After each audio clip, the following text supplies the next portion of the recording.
Okay, well, good morning, everyone. I hope you are all awake because I'm certainly not. I'm more like a night owl, so today was really early. But I'm here from Lombik Technologies, as we have heard. I'm Zoltán Lehóczky, and my colleague Almos is also there. We are, by the way, also doing an exhibition out there in the coffee break hall. So if this is interesting, be sure to pop there and say hi. Because what I would like to talk about here is how to turn your software into hardware, into computer chips, basically. It's almost like magic. So let's see. As mentioned, my company is Lombik Technologies. We have been sponsoring GPU Day for about 3-4 years, something like that. This is my 5th GPU Day, I think. I was there on the first one. That was very different. We are a software services company, by the way, mostly working on web applications built on Microsoft's .NET platform. And when we are not doing such web development, then we are doing some research and development like Hastlayer. Because Hastlayer is tightly connected to .NET as well, as you will see. But just one word of warning here, Hastlayer is pretty much in an alpha stage. So it works fairly well. We also already have several users. It seems to be quite useful as well, but it's not really production ready yet. Why this is the case and what we are working on to mitigate that, I will tell you a bit later. Okay, so what is Hastlayer to begin with? It's a tool that takes a computer program and creates some equivalent computer chip out of it. It's basically a piece of logic hardware. We could also say that it takes some logic, which is expressed as hardware, and creates some equivalent logic, which is as software, and creates some equivalent logic, which is expressed as hardware. Now, okay, but how does this work? Well, this works with something called FPGAs. Do any of you not know what FPGAs are? It's no shame, just so you know. Yeah, a few people. Okay, then the basics. What are FPGAs? FPGAs are field programmable gate arrays, is their acronym. They are basically computer chips that can be dynamically rewired, and then they can behave like any other computer chip. In a nutshell, in a very simplified way. And they are used in several areas. As we have already seen or heard in the previous talk, they are also part of HPC initiatives.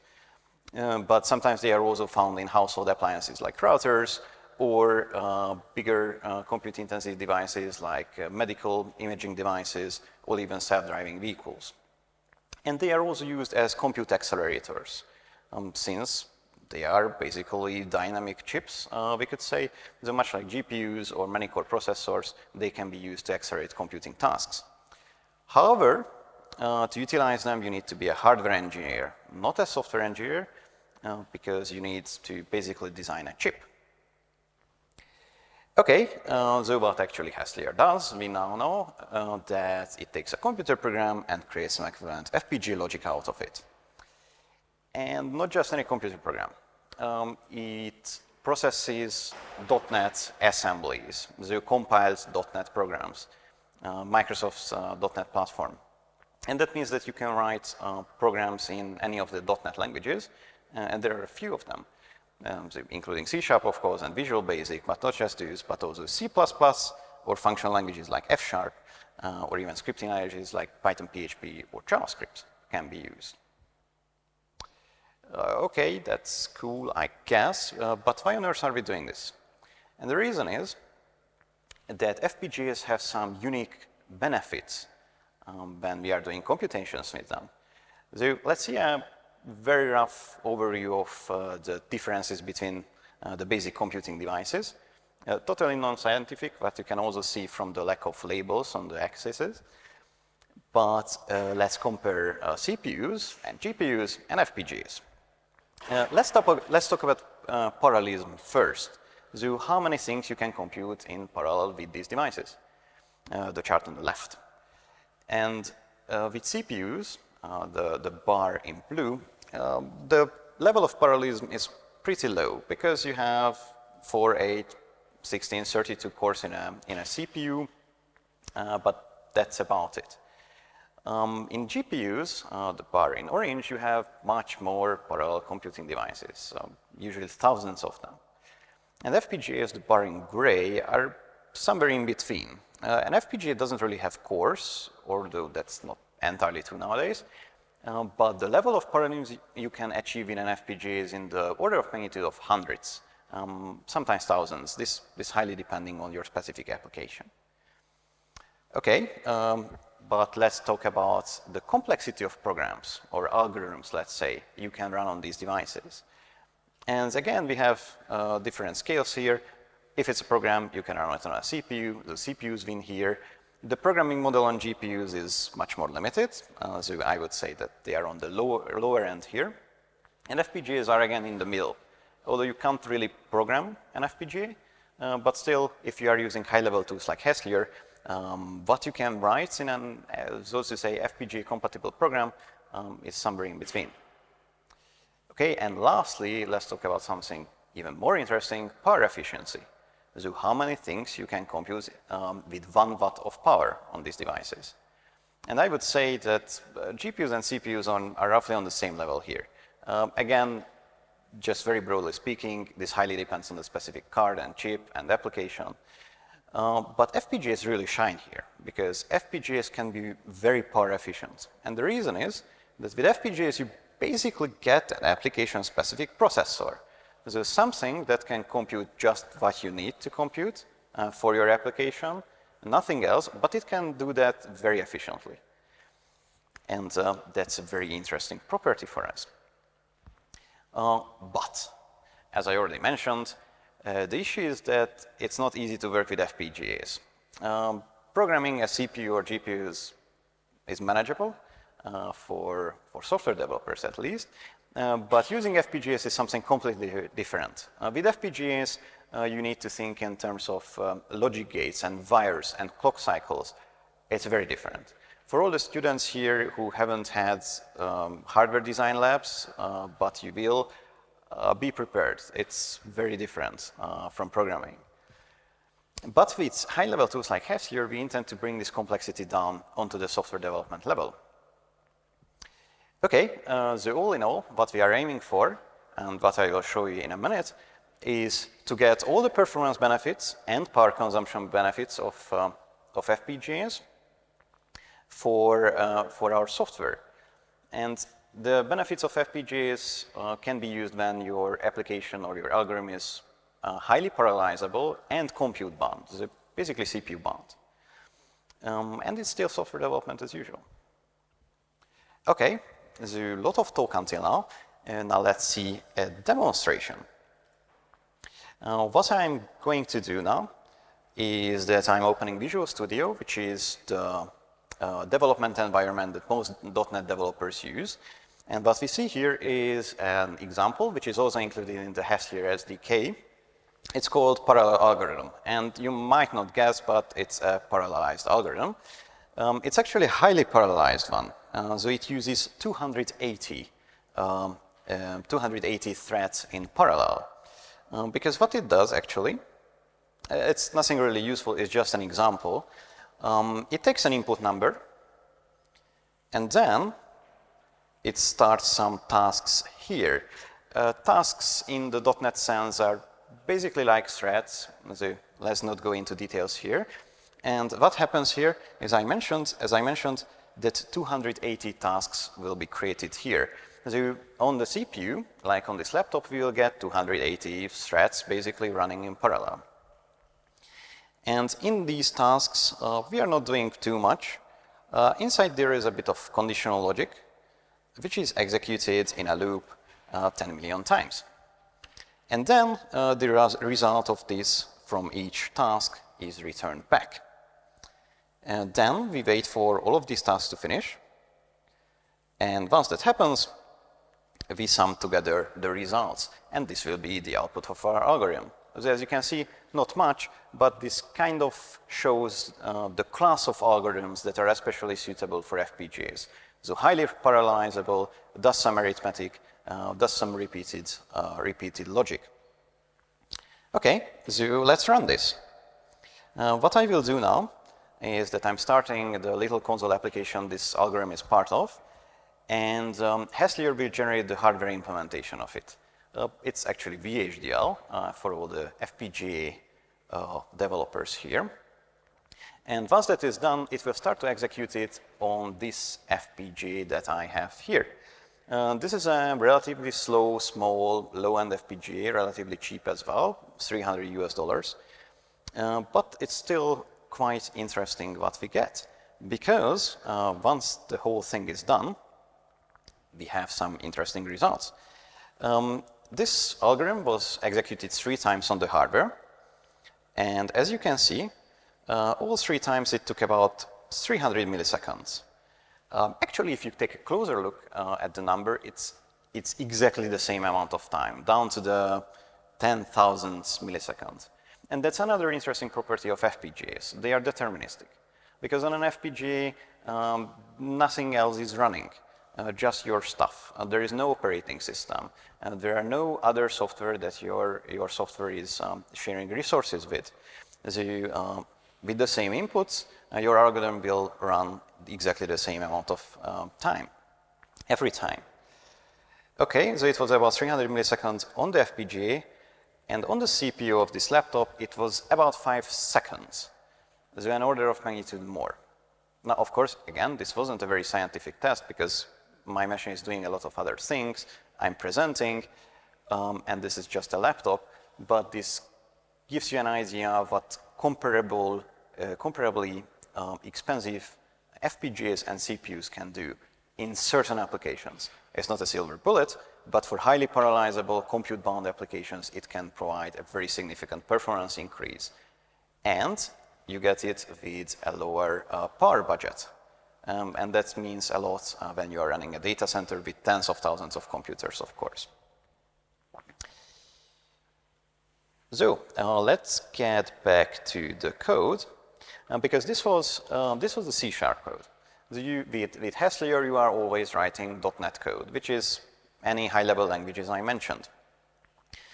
But it actually creates VHDL. So what we are looking at here is the VHDL code. So actually what we are looking at here is something that you wouldn't want to look at, because you are possibly not an FPGA developer, but you are a software developer, or at least you want to write software code. But this is what Hastlayer creates. There is a lot of overhead here, but just one thing which is interesting is this part. In VHDL, these are the input and output ports of an entity. And so if you are thinking in terms of hardware, it's a bit like wires and buses coming in and out of a chip. And just a few things here. Note that it might not look simple if you are new to VHDL, but it's actually very simple. You have a 32-bit vector, basically a bus going in and going out, and a few other bits going in and out. And why I'm showing you this is to see that it's really quite simple. And what this opens up is that you are also able to integrate this generated hardware into other hardware designs or embedded systems. Because right here, we are using an FPGA just as a compute accelerator. But of course, FPGAs are also usable in embedded systems. And you can take this hardware generated by Hastlayer and plug it into a bigger hardware design. So you can also use it as a kind of hardware development tool, if you like. And another thing here, I mentioned that we are running 280 tasks. And those 280 tasks on this laptop were still run on those 2 physical and 4 logical cores that the CPU has. But on the hardware, it's 280 actually implemented hardware threads. So it's like having a 280 core processor for your application. And how it's implemented in the hardware is that we have 280 little cores here, because this here, now this is very complicated, so don't look at it. But this here is basically a bit of type declarations for a thread, and as you can see, it has the index 0. Why I'm showing you this? Because if we are going down a lot, then we will find the same thing with the index 239. So you might get the idea already that if we go down, we'll find all 280 of them. And here is the one with the index 279. So here we have the 280 copies of your algorithm, the parallelized piece of your algorithm on the hardware. That's where the benefit of FPGAs comes from. You get a 280 core processor for your application. Now again, this depends on a lot of factors, how many pieces you can fit on the hardware, but roughly that's the idea. Okay, one final note here. What I'm showing you here is, by the way, all up on GitHub. I will show you the link a bit later. But one more thing is how you would use Hastlayer from an application. Who has written any kind of program in the last half year here? Okay, so roughly 3/4 of the audience. Good, then because this will be useful to you. Sorry for the others. What we see here is how to kind of instrument Hastlayer, because Hastlayer is not something that would stand alone, of course. You have applications, like scientific applications or financial computations, and you want to accelerate them. So what you do is that you find the parallelized piece of your application and make it Hastlayer compatible. And you write some code like in that parallel algorithm sample. But how you would actually execute that is like it is shown here. First, you would create a so-called Hastlayer shell. Then comes some configuration. A lot of things are configurable in Hastlayer. And then you are making Hastlayer generate the hardware. So this is where the magic happens. This is where Hastlayer takes your application and starts, or that piece of your application, and starts to create an equivalent hardware design. This is what otherwise an FPGA engineer would do for months. But here you get it in like 5 seconds or so. And the next step is, this is just some plumbing being done here. You let Hastlayer generate some proxy, whatever. The main point is here, how you execute the Hastlayer compatible or Hastlayer accelerated part of your application. And as you can see, it's parallel algorithm.run. So what's so special here? There is nothing special here. And that's the point. So how you run the hardware accelerated part of your application is just like that. Like you would normally do it with that piece of the application. You call methods, functions, that's it. Everything that happens with the FPGA, so the communication, the initialization of the hardware happens in the background automatically. You don't have to care about that. All right. And let's get back to the presentation for the final part. Okay, so we have seen Hastlayer in action, and we have heard why we are doing this, because it's good for performance and it's good for power consumption. But what are the next steps? Because, of course, we are not stopping here. For example, we are working on supporting Microsoft's Catapult platform. If you haven't heard of it, Project Catapult is Microsoft's FPGA platform. So they basically created their own FPGA board, which they then put into pretty much all of their data centers. All of the Microsoft data centers, including their private ones and include their public cloud ones, are housing FPGAs already. And we are actually working together with Wigner on this, because we have engaged into a partnership 3 years ago, I think, related to Hastlayer as well. And the FPGAs of Project Catapult are much bigger, much faster. As mentioned, this little FPGA here is, well, it's good for testing and good for development, even good for such demos. But this is not something you would use for some weather simulations. But with Catapult FPGAs, that is also possible. It's basically a 10 times faster, bigger FPGA. And it's already used in production, by the way, by Microsoft. We already heard a few things about machine learning and AI. If you are working on this field, probably you have also heard about Project Brainwave. Now, Project Brainwave, has anybody heard about it? Microsoft Project Brainwave? Well, it doesn't have, yeah, one person. But it's Armor, so it doesn't count. Yeah, maybe it wasn't publicized well. But Project Brainwave is Microsoft's soft-core AI processor. And it's built on a Catapult FPGA. If you would like to try our Catapult support, by the way, let me know because it's almost ready. We are also working on the POSIT number format, which is a new, improved floating point number format. We have created a software implementation of that, and it also works with Hastlayer. So we kind of already have a POSIT processor. If you are working on scientific computations, this is something interesting for you to prevent numerical errors. So again, visit us, please, in the exhibition area, and let's talk about it. It's very interesting. And more, we are working on more use cases. As mentioned, we are already in a partnership with Wigner, and it seems that FPGA is coming into every data center out there.